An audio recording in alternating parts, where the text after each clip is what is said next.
All right. Let's dive into a story that might just make you rethink everything you thought you knew about power, ambition, and resilience. Okay. We're talking about Catherine de Medici. Mm-hmm. Remember that episode of Not Just the Tudors you sent over? Yeah. It really got me thinking about how history often paints her as this shadowy serpent queen figure. Yeah.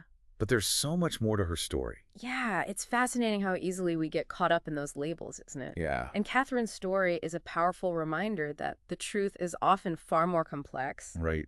and intriguing than the legends we create. Exactly. Yeah. I mean, think about it. You're a young woman in the 16th century. Yeah.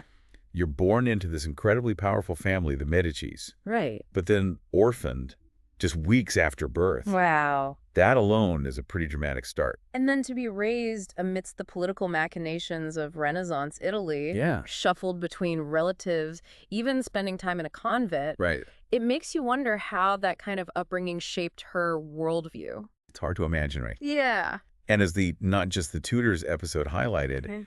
she was more than just a Medici. Right. She was also a French princess through her mother, Oh, wow. which made her a pawn in the power struggles Yeah. between the Medici Pope Clement VII and the French King Francis VI. It's a classic tale of royal marriages being less about love and more about strategic alliances and power consolidation. Yeah. Catherine was essentially a valuable bargaining chip.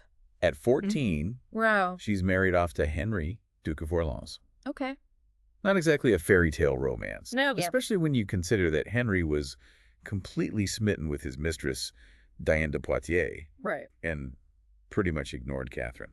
That detail from the podcast about Catherine having to request portraits of her children just to see what they looked like because she had such limited access to them really struck me. Yeah. It speaks volumes about the constraints placed on women, even those in positions of power. Yeah. Imagine having to go through that, It's heartbreaking to think about. especially in such a public and scrutinized way. Here she is, Yeah. a queen in name, Mm-hmm. but she's essentially sidelined, her role reduced to ceremonial duties, Mm-hmm. while Diane de Poitiers holds the real influence. Right. And yet, as the podcast pointed out, Yeah. Catherine found ways to navigate this incredibly difficult situation. Mm-hmm. She even bonded with King Francis, I believe or not, over their shared passion for hunting. Which is quite telling, isn't it? Yeah. It challenges the image of her as solely this scheming, calculating figure. Right. Here we see a glimpse of her personality, her interests, Yeah. her ability to connect with people, even those who might seem unlikely allies. The podcast host, Professor Susanna Lipscomb, Mm-hmm. even mentioned that Catherine was known to be a fearless rider, Really? sometimes having accidents because she rode so fast. Wow. It just goes to show there's always more to the story than meets the eye. Exactly. And that's what makes digging deeper so rewarding. Yeah. We start to see the person behind the historical persona, the individual behind the label. So Yeah. Henry eventually becomes King Henry II, Okay. and Catherine technically becomes Queen of France. Mm-hmm.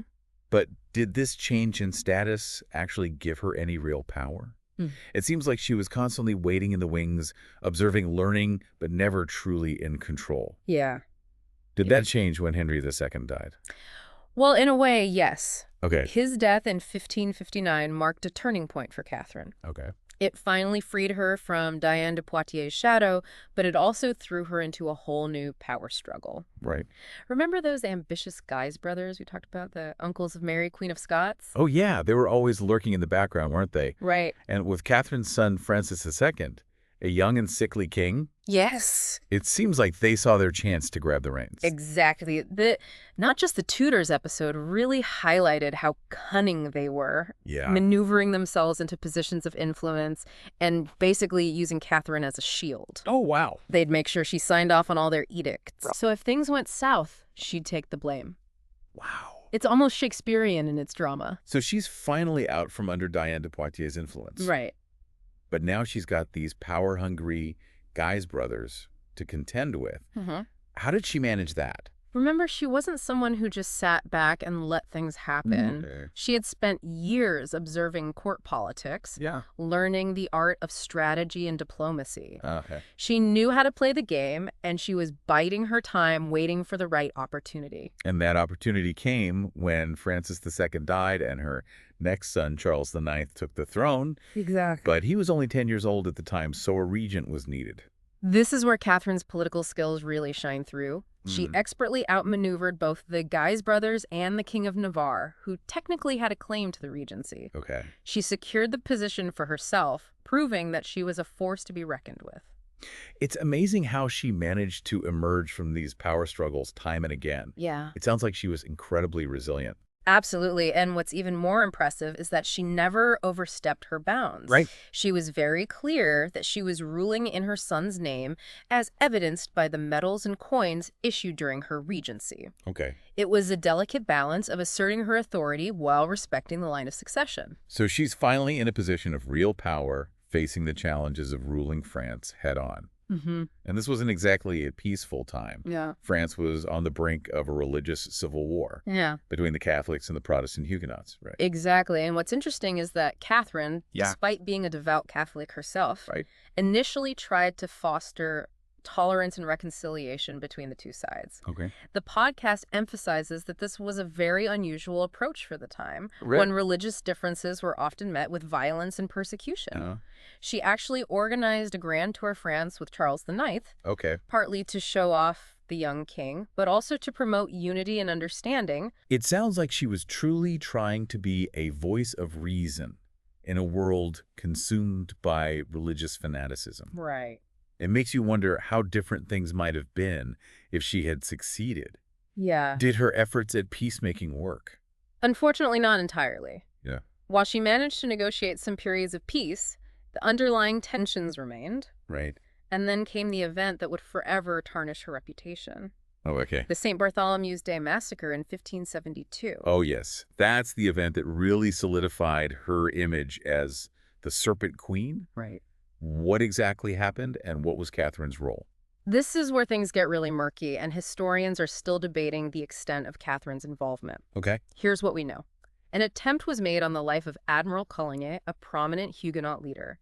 This sparked a wave of fear and paranoia among the Catholics who feared Huguenot retaliation. In the chaos that ensued, a decision was made to eliminate the Huguenot leaders gathered in Paris for a royal wedding. Wait, a royal wedding? Yeah. Whose wedding was it? It was the wedding of Catherine's own daughter, Marguerite, to Henry of Navarre, a prominent Protestant prince. Wow. Talk about a family gathering gone horribly wrong. So Catherine was presiding over a wedding that turned into a bloodbath. Yes. That's a chilling thought. It's a tragic irony, isn't it? Yeah. And it really raises the question, what did Catherine know? Right. And when did she know it? Right. The podcast host mentions that there's evidence she was present at the council meetings where the decision to eliminate the Huguenot leaders was made. But it's debatable whether she was the driving force behind it or caught in the crossfire of events spiraling out of control.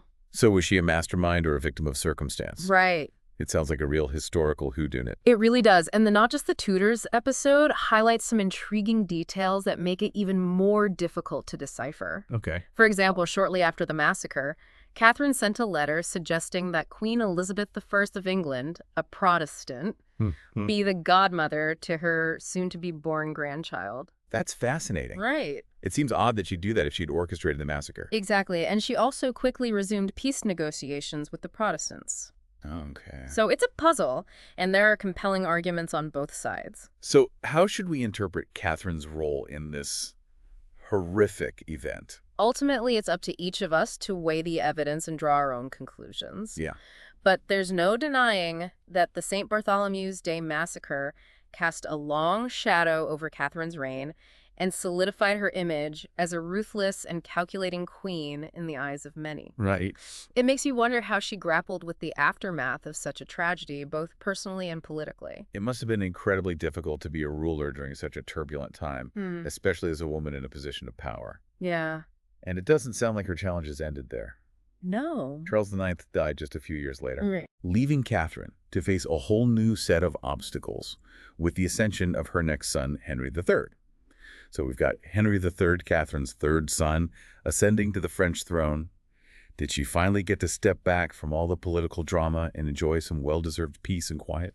Well, if you know Catherine, you know she wasn't one to just sit back and relax, especially when it came to her children and the fate of France. Right. The Not Just the Tudors episode pointed out that Henry III was actually King of Poland when he inherited the French throne. Wow. Can you imagine the pride she must have felt? I can only imagine. And the worry, too, knowing how challenging ruling France could be. It must have been a bittersweet moment for her. Yeah. A mother's pride mixed with the anxiety of knowing what lies ahead. Right. Especially since, as the podcast mentioned, Henry III's ascension wasn't exactly smooth sailing.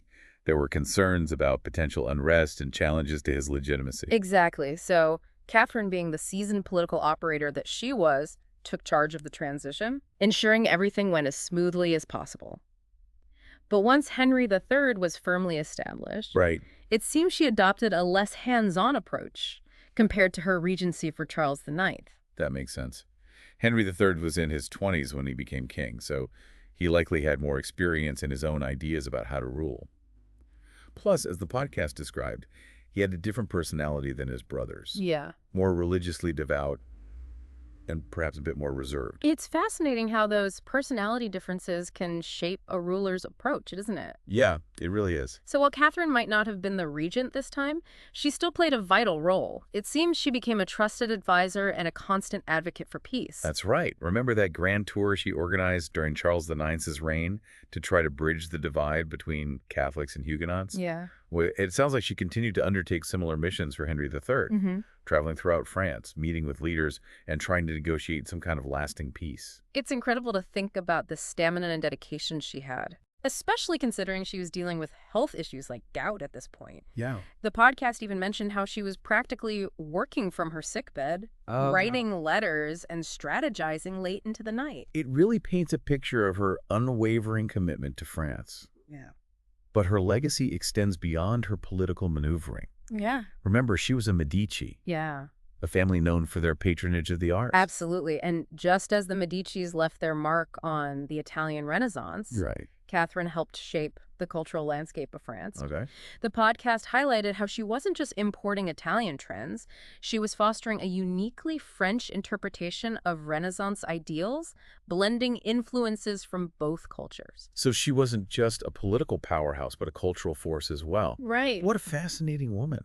It's such a shame that so much of what she built and collected was destroyed during the French Revolution. Right. What a loss for history. It's a reminder that even the grandest achievements can be swept away by the tides of time. But luckily, we can still get a glimpse of her vision through surviving examples of French Renaissance art and architecture. As we wrap up this deep dive into Catherine de' Medici's life, I keep coming back to the question, was she more Medici or more French? How would you sum up her impact?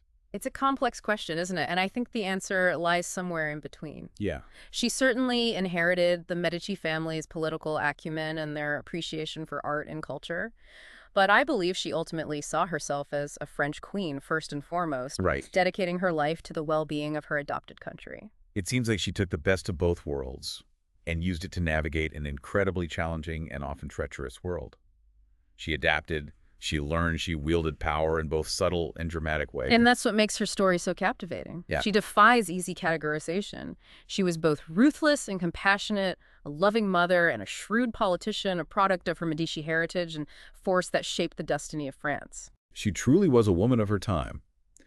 But her story resonates even today. If you've enjoyed unpacking the complex life of Catherine de' Medici with us, be sure to subscribe to The Deep Dive for more explorations of fascinating historical figures and events. And as you go about your day, maybe this deep dive will spark a new question in your mind. Okay? How would Catherine de' Medici have navigated the complexities of our modern world? Right. Would her political instincts and strategies still be effective today? Food for thought as you continue to explore the endlessly fascinating tapestry of history.